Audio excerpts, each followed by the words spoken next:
নমস্কার, আমি অঙ্কুর। শুরু করছি পলিটিক্স। আবার সেই নিঝুম শান্ত পাহাড়। চিনার আর দেওদারের পাতা সেরকমই থির থির করে কাঁপছে বাতাসে। কয়েকদিন আগেই ছবিটা ঠিক এমন ছিল না। কামান আর আগুন প্রতিধ্বনি তুলছিল কাশ্মীরের পাহাড়ে, কিন্তু এখন যুদ্ধবিরতির পর ধীরে ধীরে ছন্দে ফিরছে ভূস্বর্গ।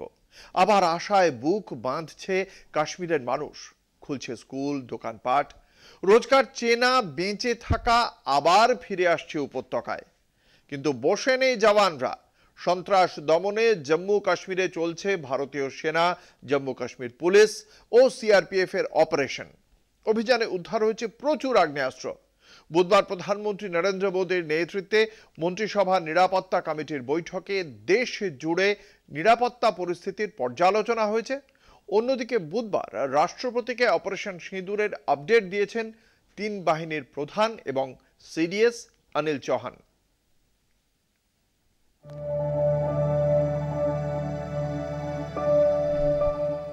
ধীরে ধীরে স্বাভাবিক হচ্ছে ভূস্বর্গ। স্কুল খুলেছে উধমপুরে, নিয়ন্ত্রণ রেখার আশেপাশের এলাকাগুলিও ছন্দে ফিরছে। তবে সীমান্তবর্তী এলাকাগুলিতে সতর্ক ভারতের প্রতিরক্ষা বাহিনী। সীমান্তবর্তী এলাকায় পাকিস্তান মোবাইল টাওয়ারের রেঞ্জ সম্প্রসারণ করেছে বলে রিপোর্ট। ভারত পাকিস্তান সীমান্তে গুপ্তচর বৃত্তির আশঙ্কা বাড়ায় রাজস্থানের জয়সলমের ও শ্রীগঙ্গানগরে পাকিস্তানি সিম কার্ড ব্যবহারে নিষেধাজ্ঞা জারি হয়েছে। মঙ্গলবার গোপালপুরের ফায়ারিং রেঞ্জে পরীক্ষায় সফল সোলার ডিফেন্স অ্যান্ড এরোস্পেস লিমিটেডের ভার্গবাস্ত্র। দেশীয় প্রযুক্তির ভার্গবাস্ত্র ড্রোন হামলা প্রতিরোধে সক্ষম। বিদেশি প্রযুক্তির তুলনায় অনেক কম খরচে মাইক্রো মিসাইল ছুঁড়তে সক্ষম ভার্গবাস্ত্র। এদিকে সন্ত্রাস দমনে জম্মু কাশ্মীরে চলছে ভারতীয় সেনা, জম্মু কাশ্মীর পুলিশ ও সিআরপিএফ এর অপারেশন কেল্লের। রাষ্ট্রীয় রাইফেলস ইউনিটের তথ্য অনুযায়ী সোপিয়ান এলাকায় তল্লাশি অভিযানে শুরু হয় গুলির লড়াই। তাতে নিহত হয় লস্কর ই তৈবার ৩ কুখ্যাত জঙ্গি, যাদের মধ্যে অন্যতম ছিল শীর্ষ কমান্ডার শাহিদ কুট্টে। অভিযানে উদ্ধার হয়েছে প্রচুর আগ্নেয়াস্ত্র। অপারেশন সিঁদুর চলাকালীন ভারতের গুরুত্বপূর্ণ পরিকাঠামোয় বড় ধরনের সাইবার হামলার অভিযোগ উঠেছে। ডিফেন্স থেকে পাবলিক সেক্টরে সাইবার হামলার উদ্দেশ্য ছিল ভারতের প্রতিরক্ষা তথ্য, বিশেষত মিসাইল সিস্টেম সংক্রান্ত গোপন তথ্য হাতানো এবং আন্তর্জাতিক মহলে ভারতের ভাবমূর্তি নষ্ট করা। হামলার নেপথ্যে পাকিস্তান, চীন, তুরস্কের মতো দেশ। সিন্ধু জলচুক্তি বাতিলের পর বুধবারও বাগলিহার জলবিদ্যুৎ প্রকল্পের সব গেট দ্বিতীয় দিনের জন্য বন্ধ। এদিকে হংকং এর তেলবাহী জাহাজ পারাদীপ বন্দরে পৌঁছলে নামতে দেওয়া হয়নি জাহাজে কর্মরত ২১ পাকিস্তানি নাগরিককে। বুধবার প্রধানমন্ত্রী নরেন্দ্র মোদীর নেতৃত্বে মন্ত্রিসভার নিরাপত্তা কমিটির বৈঠকে দেশ জুড়ে নিরাপত্তা পরিস্থিতির পর্যালোচনা হয়েছে। অন্যদিকে বুধবার রাষ্ট্রপতিকে অপারেশন সিঁদুরের আপডেট দিয়েছেন তিন বাহিনীর প্রধান এবং CDS Anil Chauhan. Kolkata TV.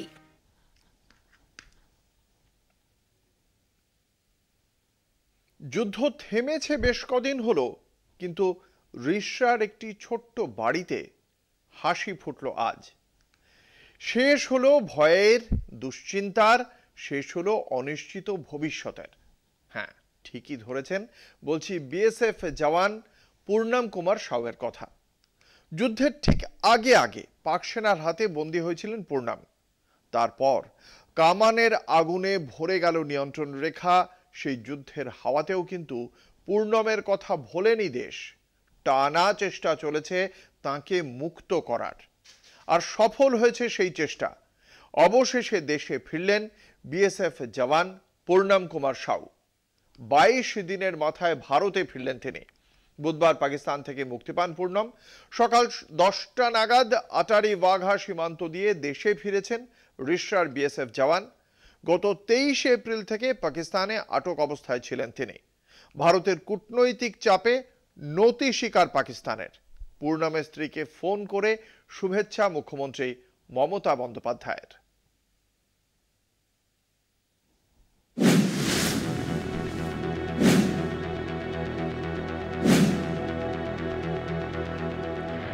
Operation সিঁদুরের পরই পাকিস্তান টের পেয়েছে ভারতের সঙ্গে লাগলে কি সহ্য করতে হয়। তারপরও আটকে রেখেছিল রিসরার বিএসএফ জওয়ান পূর্ণম কুমার সাউকে। কিন্তু শেষ পর্যন্ত নয়াদিল্লির কূটনৈতিক চালের কাছে মাথা নত করতে হলো ইসলামাবাদকে।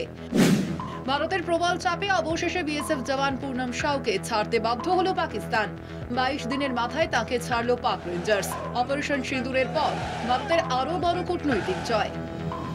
গত 23 এপ্রিল পেহেলগাম জঙ্গি হামলার পরপরই পাঠানকোটে ডিউটিরত বিএসএফ এর কনস্টেবল পূর্ণম কুমার সাউ সীমান্তের ওপারে ভুলবশত চলে গিয়েছিলেন। তারপর থেকেই পাকিস্তানের রেঞ্জার্সের কাস্টাডিতে ছিলেন তিনি। বুধবার বেলা 10:30টায় আটারি ওয়াঘা সীমান্ত দিয়ে পূর্ণমকে অমৃতসরে ভারতের হাতে তুলে দিতে বাধ্য হয় পাকিস্তান। পূর্ণমকে ফেরাতে অনেকবার ফ্ল্যাগ মিটিং হয়। তারপরে বুধবার পূর্ণম সাউকে ভারতের হাতে তুলে দেয় পাকিস্তান। জানা গিয়েছে শারীরিকভাবে সুস্থ রয়েছেন তিনি, তবে মানসিকভাবে কিছুটা বিধ্বস্ত। নিয়ম রয়েছে, পাকিস্তান রেঞ্জার্সই হোক কিংবা বিএসএফ জওয়ান, কেউ যদি ভুলবশত কাঁটাতারের ওপারে চলে যান তাহলে ফ্ল্যাগ মিটিং করে তাকে 24 ঘন্টার মধ্যে দেশে ফেরত পাঠাতে হবে।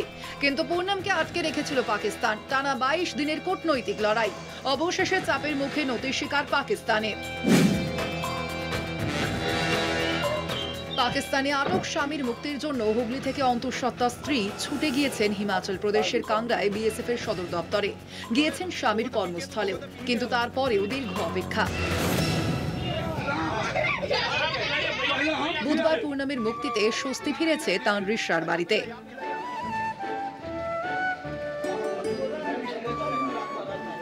বাংলার বাসিন্দা বিএসএফ জওয়ানের মুক্তির খবরে আনন্দিত মুখ্যমন্ত্রী।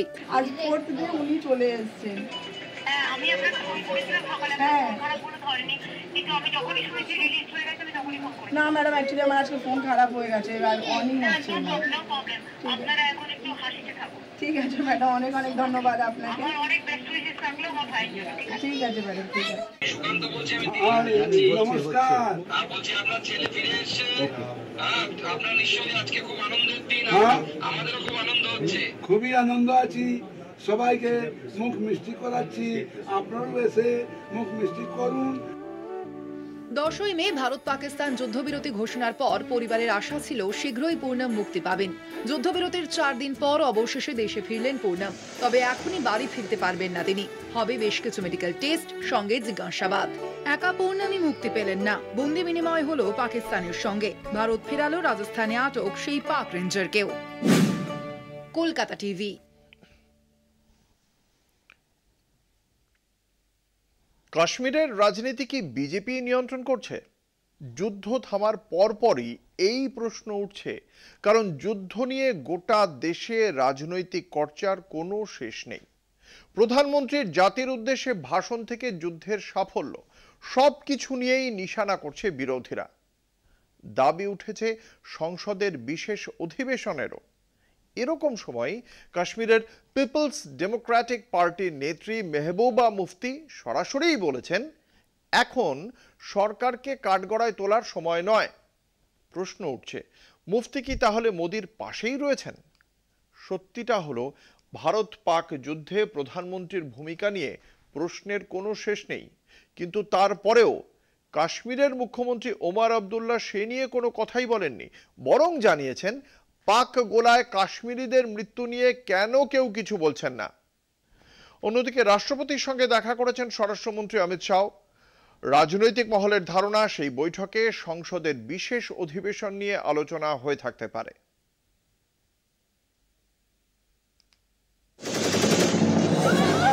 পেহেলগাম হামলায় 26 জন ভারতীয় মৃত্যু নিয়ে গোটা দেশ শোকস্তব্ধ।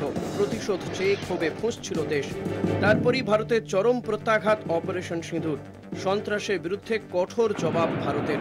কিন্তু পাক গোলায় জম্মু কাশ্মীরে যে মৃত্যু হয়েছে তা নিয়ে প্রায় কোনো প্রতিক্রিয়া, এমনই আক্ষেপ করলেন জম্মু কাশ্মীরের মুখ্যমন্ত্রী ওমর আবদুল্লাহ। জম্মু কাশ্মীরের মুখ্যমন্ত্রী ওমর আবদুল্লাহ জানান, পেহেলগাম হামলায় 26 জনের মৃত্যুতে স্বতঃস্ফূর্ত প্রতিক্রিয়া দেখা গিয়েছিল, কিন্তু সীমান্তে পাকিস্তানের গোলায় কাশ্মীরিদের মৃত্যু নিয়ে কিছুই বলা হয় না। আমরা রাজৌরিতে বহু মানুষকে হারিয়েছি, পুঞ্চ, উরি, বারামুলাতেও হারিয়েছি মুসলিম, হিন্দু, শিখদের। গুরুদ্বার বা মন্দিরে যেমন গোলা আছড়ে পড়েছে, তেমনি পড়েছে মাদ্রাসাতেও। কিন্তু এই মৃত্যুগুলি নিয়ে দেশে তেমন কোনো প্রতিক্রিয়া নেই। মনে হচ্ছে যেন এমন কিছু ঘটেইনি। সীমান্ত ও নিয়ন্ত্রণ রেখায় বসবাসকারী মানুষ শান্তি চায়, তাই ভারত ও পাকিস্তানের মধ্যে সংঘর্ষ যেন আর না হয়, জানান মুখ্যমন্ত্রী ওমর আবদুল্লাহ। উত্তর কাশ্মীরে ক্ষতিগ্রস্ত এলাকাগুলির অবস্থা সরেজমিনে খতিয়ে দেখতে গিয়েছিলেন মুখ্যমন্ত্রী। পাকিস্তানের ছোড়া মর্টার শেলের আঘাতে কারো বাড়িঘর ভেঙে গুঁড়িয়ে গিয়েছে, আবার কারো দোকান ভেঙে তছনছ হয়ে গিয়েছে। এই জায়গাগুলিতে জরুরি পরিস্থিতিতে আশ্রয় নেওয়ার জন্য তৈরি বাংকারগুলির অবস্থাও দেখেন তিনি। তিনি আশ্বাস দেন, জেলা প্রশাসন এইসব ক্ষয়ক্ষতির হিসেব নিকেশ করবে এবং তারপর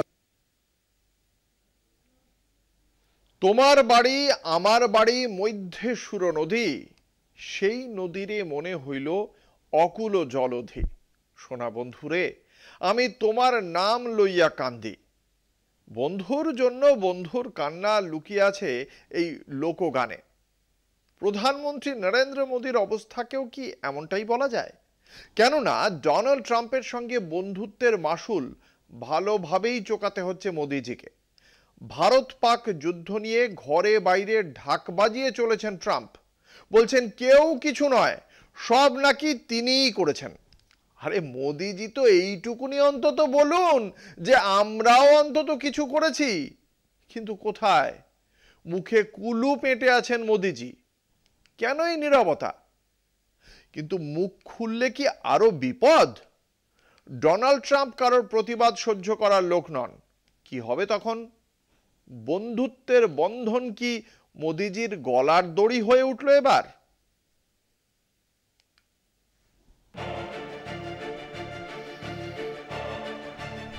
ডোনাল্ড ট্রাম্প, তাকে নিয়ে কথা বলতে হলে বাজার চলতি হিন্দি সিনেমার ডায়লগ ছাড়া আর কিছু মনেই আসে না। আর সেই ডায়লগটা হলো, পুলিশের সাথে দোস্তি আর দুশ্মনী কোনোটাই ভালো নয়। এই কথাটাই এখন হাড়ে হাড়ে টের পাচ্ছেন আমাদের প্রধানমন্ত্রী শ্রী নরেন্দ্র মোদী। প্রথমে দোস্তির কথাতেই আসি। এ তো সবাই জানে মোদিজি আর ট্রাম্প হলেন বন্ধু।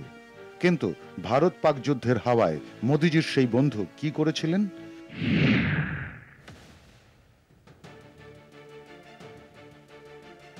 সোজা কথায় পুরো ঝোলটাই নিজের কোলে টেনেছেন। আমেরিকা নাক না গলালে এই যুদ্ধ নাকি থামতই না, এরকমই দাবি ছিল ট্রাম্পের। ভারত নয়, যুদ্ধবিরতির ক্রেডিট আসলে আমেরিকারই। এত বড় কথা, কিন্তু মোদিজি কি করলেন? জাতির উদ্দেশ্যে ভাষণে এই নিয়ে একটা শব্দ উচ্চারণ করলেন না, পুরো চুপ। স্বাভাবিকভাবেই হইচই বাঁধালো বিরোধী দলগুলো। কিন্তু সত্যিই তো ট্রাম্পের এসব কথার বিরুদ্ধে মোদিজি কেন কিছু বলছেন না? প্রশ্ন তো উঠবেই। অন্যদিকে ট্রাম্প কি করছেন? সেই একই কথা ঘুরে ঘুরে বলে চলেছেন। সৌদি আরবের মাটিতে দাঁড়িয়ে ট্রাম্প ভারত পাক যুদ্ধ থামার পুরো ক্রেডিটটাই নিজে নিলেন। আবার কি বললেন ঠিক?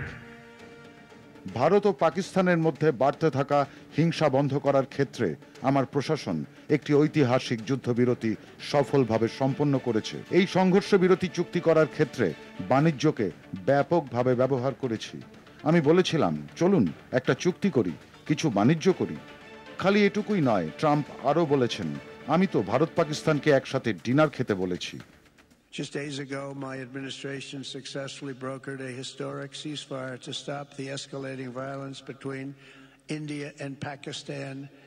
And I used trade to a large extent to do it. I said, fellas, come on, let's make a deal. And it all stopped. Hopefully it'll remain that way, but it all stopped. I was very... তাহলে এখন কি করবেন মোদিজি? চিরদিনের বন্ধু হয়ে থাকার জন্য ট্রাম্পের এসব কথার বিরুদ্ধে চুপটি করেই থাকবেন? বিরোধী দলগুলো তো তাহলে ছিঁড়ে খাবে মোদিজিকে। তাহলে কি প্রতিবাদ করবেন? প্রতিবাদ করে বন্ধুকে শত্রু বানাবেন? কিন্তু শত্রুর নাম যদি হয় আমেরিকা ওরফে ট্রাম্প, তাহলেও তো খুবই বিপদের কথা। ট্রাম্প যেন শাঁখের করাত হয়ে দেখা দিয়েছে মোদিজির জীবনে। সত্যি ডোনাল্ড ট্রাম্পের সাথে দোস্তি আর দুশ্মনী কোনোটাই ভালো নয়। কলকাতা টিভি।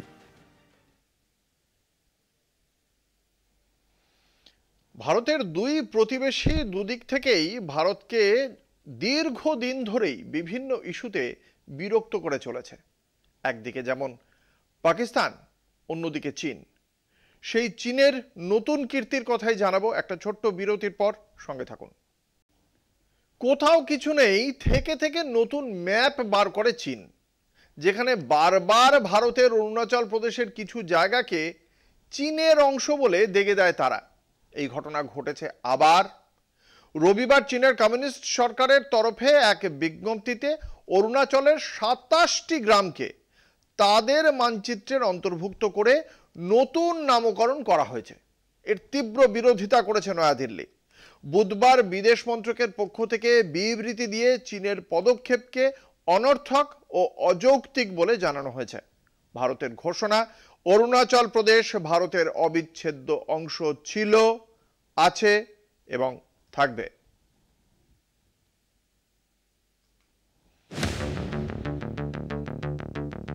অরুণাচল প্রদেশ নিয়ে ভারত ও চীনের মধ্যে সীমানা বিরোধ দীর্ঘদিন ধরে সংঘাতের উৎস হয়ে দাঁড়িয়েছে। বেজিংয়ের দাবি, ঐতিহাসিকভাবে তিব্বতের একটি অন্যতম অংশ অরুণাচল প্রদেশ।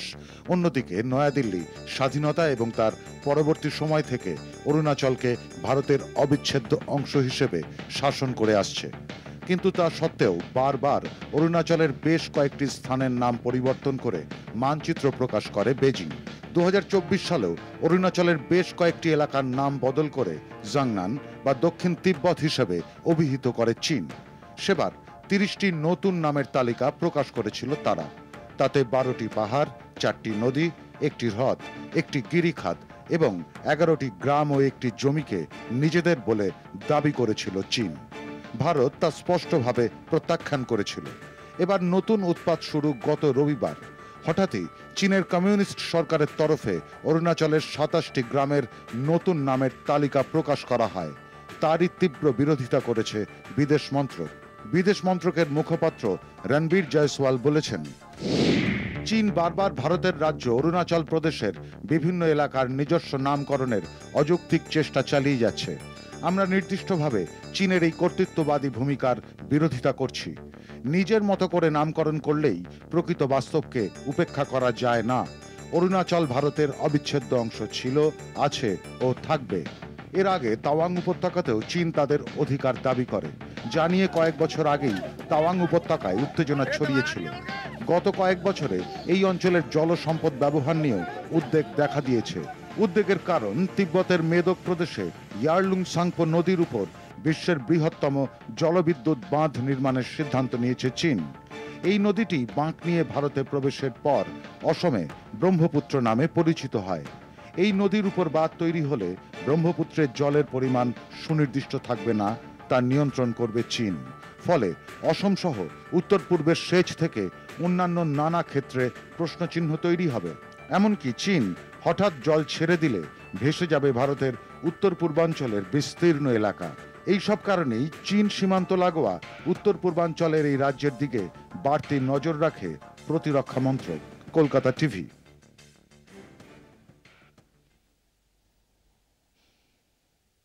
একটা ছোট্ট বিরতির পর ফিরে আসছি, সঙ্গে থাকুন। ফিরলাম বিরতির পর, আপনারা দেখছেন পলিটিক্স, আপনাদের সঙ্গে রয়েছে আমি অঙ্কুর। ভারতীয় সেনার সাফল্যে গর্বিত গোটা দেশ। এবার সেই বিজয়ীদের সম্মান জানানোর পথে হাঁটল মমতা বন্দ্যোপাধ্যায়ের দল। ভারতীয় সেনাদের সম্মান জানাবে তৃণমূল কংগ্রেস। শহরের প্রতিটি ওয়ার্ড ও জেলায় ভারতীয় সেনাদের সম্মান জানাতে হবে অনুষ্ঠান। বুধবার নবান্নে সাংবাদিক বৈঠকে একথাই জানালেন মুখ্যমন্ত্রী মমতা বন্দ্যোপাধ্যায়। এছাড়াও তিনি বলেন, এসএসসি চাকরিহারা গ্রুপ সি ও গ্রুপ ডি কর্মীদের আর্থিক অনুদান দেবে রাজ্য। এদিন মুখ্যমন্ত্রী জানান, রাজ্যের একমাত্র লক্ষ্য শিল্পায়ন ও কর্মসংস্থান। শিল্পায়নের লক্ষ্যে 3 দিনের উত্তরবঙ্গ সফরে যাচ্ছেন মুখ্যমন্ত্রী।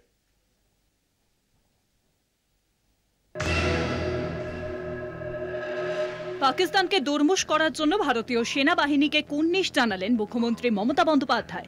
ভারতীয় সেনাদের সম্মান জানাতে শহরের প্রতিটি ওয়ার্ড ও জেলায় হবে অনুষ্ঠান। তৃণমূল কংগ্রেসের তরফে নেওয়া হয়েছে এই কর্মসূচি। বুধবার নবান্নে সাংবাদিক বৈঠকে জানালেন মুখ্যমন্ত্রী মমতা বন্দ্যোপাধ্যায়। শহীদ বীরদের সম্মান জানিয়ে এবং সেনাবাহিনী যারা লড়াই করেছেন সেনাবাহিনীকে সম্মান জানিয়ে আমাদের দলের পক্ষ থেকে 3টে থেকে 5টা পর্যন্ত শনিবার এবং রবিবার সব ব্লকে, কলকাতার প্রত্যেকটা ওয়ার্ড সহ, আরবান এরিয়ার সব ওয়ার্ড সহ, গ্রামাঞ্চল সহ সব জায়গাতেই সম্মান জানানো হবে। আজকে রাজ্য মন্ত্রিসভার অনুমতিক্রমে ওয়েস্ট বেঙ্গল লেবার ডিপার্টমেন্টের আন্ডারে West Bengal livelihood and social security interim স্কিমের নামে একটি স্কিম আমরা তৈরি করেছি।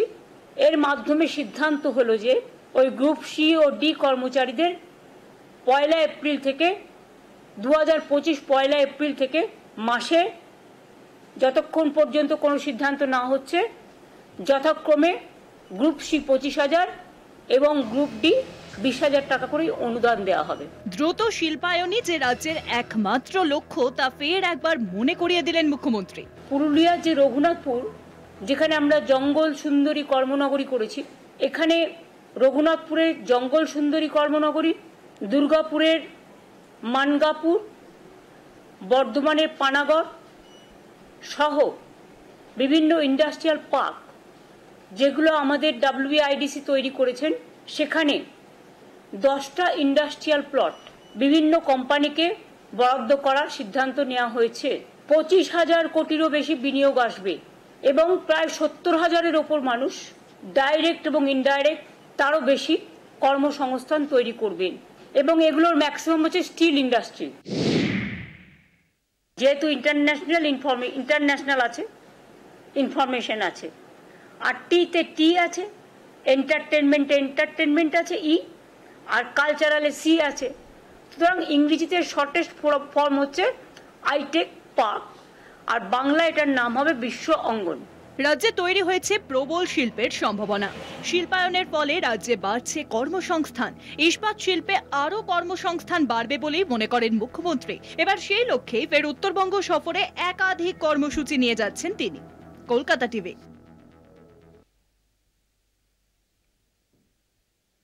সত্য সেলুকাস, কি বিচিত্র এই দেশ।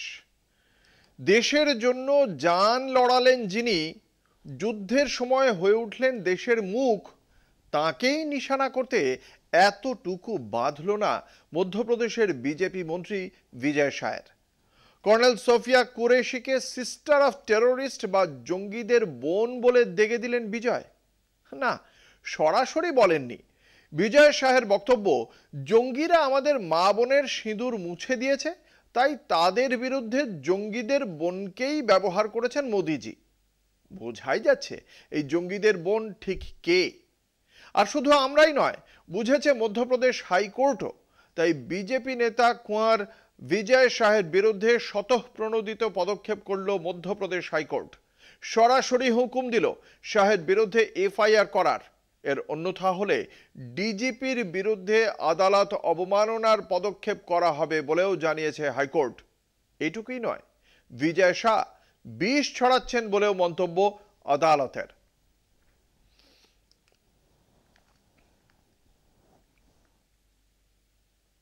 অপারেশন সিঁদুরের পর সেনাবাহিনী ও বিদেশ মন্ত্রকের প্রথম যে সাংবাদিক সম্মেলন, সেই বৈঠকের কথা মনে আছে? চমক লাগিয়ে সামনে এসেছিলেন ভারতীয় বাহিনীর 2 মহিলা প্রতিনিধি, কর্নেল সোফিয়া কুরেশি এবং উইং কমান্ডার ভূমিকা সিং। ভূমিকা, তার নামের মধ্যেই লুকিয়ে আছে বোম শব্দটি, যার মানে আকাশ। কি করে ঘটল এমন ঘটনা? দিল্লির এক স্কুল ছাত্রী আকাশ ছুঁল কিভাবে, দেখুন।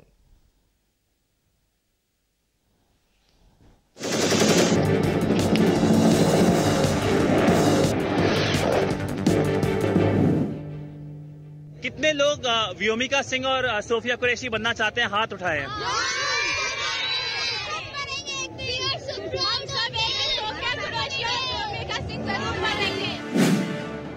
মেয়ের নাম ভূমিকা।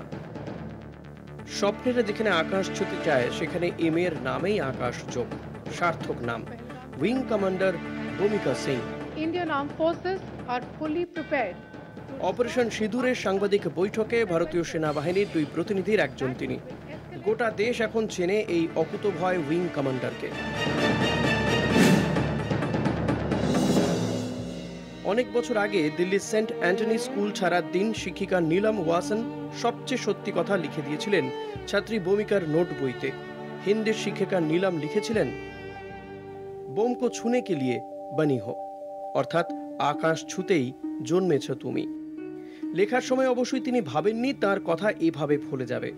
1998 সালে সেন্ট অ্যান্টনি থেকে স্নাতক হয়ে ভূমিকা দিল্লি কলেজ অফ ইঞ্জিনিয়ারিং থেকে এনভায়রনমেন্টাল ইঞ্জিনিয়ারিং পাশ করেন। ভূমিকার অন্যান্য শিক্ষিকারা জানাচ্ছেন, প্রথম থেকে হিন্দি এবং ইংরেজিতে সমান দক্ষ তিনি। অত্যন্ত মেধাবী এই ছাত্রী যথেষ্ট বিনয়ীও ছিলেন। তুখোর ছিলেন বাস্কেটবলে। স্কুলের রিইউনিয়নে সেই বিনয়ী ভূমিকাকেই দেখতে পেয়েছিলেন তার ছোটবেলার শিক্ষিকারা। একই সঙ্গে জানাচ্ছে, ভূমিকা তার স্কুলকে গর্বিত করেছেন। ভূমিকার ছোটবেলার বান্ধবী জানাচ্ছেন, নামে বোম অর্থাৎ আকাশ থাকায় নিজেকে আকাশের জন্য উৎসর্গ করতে চাইতেন ভূমিকা। একই সঙ্গে ভূমিকার প্রতিবাদী সত্তার কথাও উঠে এসেছে বান্ধবীর শৈশবের গল্পে। পুনর্মিলন উৎসবে স্কুলে গিয়ে হিন্দি শিক্ষিকাকে সেই দিনের কথা, সেই লেখার কথা মনে করিয়ে দিয়েছিলেন ভূমিকা। বলেছিলেন মাটিতে পা রেখে তিনি আকাশ ছুঁয়ে ফেলেছেন। কলকাতা টিভি। শিক্ষা নিয়ে কত কথাই না বলে মোদী সরকার, কিন্তু তারপর সেখানেই তো আসল গল্প দাদা। সরকারি সর্বশিক্ষার বিজ্ঞাপন আর বাস্তবের ছবিটা যে একেবারেই আলাদা। তা যদি না হয় কোর্টে কেন যেতে হচ্ছে কেরল সরকারকে? হ্যাঁ, ঠিকই শুনেছেন, স্কুল শিক্ষার বরাদ্দ না মেলায় কেন্দ্রের বিরুদ্ধে আদালতে যাচ্ছে কেরল সরকার। স্কুল শিক্ষার প্রসারে কেন্দ্রীয় প্রকল্প পিএম শ্রী প্রকল্পে কেরলের বকেয়া প্রায় ১,৫০০ কোটি টাকা। কেন্দ্রের ২০২০ সালের জাতীয় শিক্ষানীতি নিয়ে বিতর্কের জেরে কেরল, তামিলনাড়ু ও পশ্চিমবঙ্গকে পিএম শ্রী প্রকল্পে বঞ্চিত করার অভিযোগ উঠেছে। দেশের ৬৭০টি জেলার প্রায় ১৪,৫০০ স্কুলকে প্রাথমিক থেকে উচ্চ মাধ্যমিক স্তর পর্যন্ত উন্নীত করে মডেল বিদ্যালয় হিসেবে গড়ে তোলার লক্ষ্যমাত্রা ধার্য করে কেন্দ্রের স্কুল শিক্ষা মন্ত্রক। ওই প্রকল্পে কেরলের জন্য ১৫০০ কোটি টাকা বরাদ্দ করা হলেও তা বছরের পর বছর আটকে রেখেছে কেন্দ্রীয় সরকার। বাম শাসিত কেরলের শিক্ষামন্ত্রী ভি শিবানকুট্টি তিনি জানান, ওই বরাদ্দ না মেলায় রাজ্যের পিএম শ্রী প্রকল্প আর্থিক সংকটে পড়েছে। কেন্দ্রের এই বঞ্চনার বিরুদ্ধে আদালতের দ্বারস্থ হওয়ার সিদ্ধান্ত নেওয়া হয়েছে বলে জানান কেরলের শিক্ষামন্ত্রী। তবে শুধু কেরল একাই নয়, তামিলনাড়ু এবং পশ্চিমবঙ্গকেও পিএম শ্রীর আওতার বাইরে রেখেছে কেন্দ্র। ওই প্রকল্পে যোগদানের জন্য কেন্দ্রের সঙ্গে মৌ স্বাক্ষর করতে হয় সংশ্লিষ্ট রাজ্যকে। সেই স্বাক্ষরের পূর্ব শর্ত হিসেবে কেন্দ্র নয়া শিক্ষানীতির প্রতি পূর্ণ সমর্থন লিখিতভাবে ঘোষণা করতে হবে রাজ্যগুলিকে। বাম শাসিত কেরল, ডিএমকে শাসিত তামিলনাড়ু ও তৃণমূল শাসিত বাংলা কেন্দ্রের নয়া শিক্ষানীতি মানতে অস্বীকার করেছে। বাংলার তরফে রাজ্য শিক্ষা দপ্তর ওই শিক্ষানীতির সঙ্গে সহমত নয় বলে জানিয়ে দেওয়া হয়েছে। পশ্চিমবঙ্গ ইতিমধ্যেই নিজস্ব ব্যয় বহু স্কুলকে প্রাথমিক থেকে উচ্চ মাধ্যমিকে উন্নীত করে ফেলেছে।